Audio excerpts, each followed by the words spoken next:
புதுமைப்பெண் திட்டமாக இருந்தாலும் தமிழ் புதல்வன் திட்டமாக இருந்தாலும் இவைகளெல்லாம் கிராமத்திலே இருக்கிற அடித்தளத்து மக்களுக்கு சென்றடைந்தனுடைய விளைவுதான் இன்று அன்னியூர் சிவா அவர்களுடைய ரூபத்தில் தளபதி அவர்களுக்கு வாக்களித்திருக்கிறார்கள், திராவிட முன்னேற்றக் கழக ஆட்சிக்கு வாக்களித்திருக்கிறார்கள் என்பதுதான் மிகப்பெரிய பெருமை. அந்த உணர்வோடு தான் இந்த நிகழ்ச்சியிலே இங்கே நம்முடைய அன்னியூர் சிவா அவர்கள் வெற்றி பெற்றிருக்கிறார்கள். இந்த தேர்தல் பொறுப்பாளர்களாக என்னையும் அன்புக்குரிய நாடாளுமன்ற உறுப்பினர், கழகத்தின் கொள்கை பரப்பு செயலாளர், அன்பிற்குரிய சகோதரர் நம்முடைய ஜெகத் அவர்களை தமிழக முதல்வர் அவர்கள் அறிவித்து அந்த அடிப்படையிலே இந்த பணியை நிறைவேற்றியிருக்கிறோம்.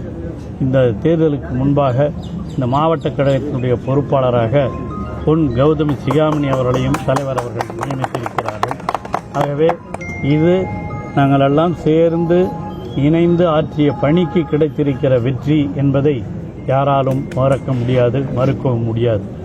அதேபோல இன்று தமிழக முதல்வர் அவர்கள் நன்றியுரை சொல்லுகிற பொழுது அவர்கள் இந்த வாக்காளர் பெருமக்களுக்கெல்லாம் அவருடைய உளமார்ந்த நன்றியை சொல்லிக்கொண்டு செய்திகளை உடனுக்குடனும் துல்லியமாகவும் தெரிந்து கொள்ள சப்ஸ்கிரைப் பண்ணுங்க.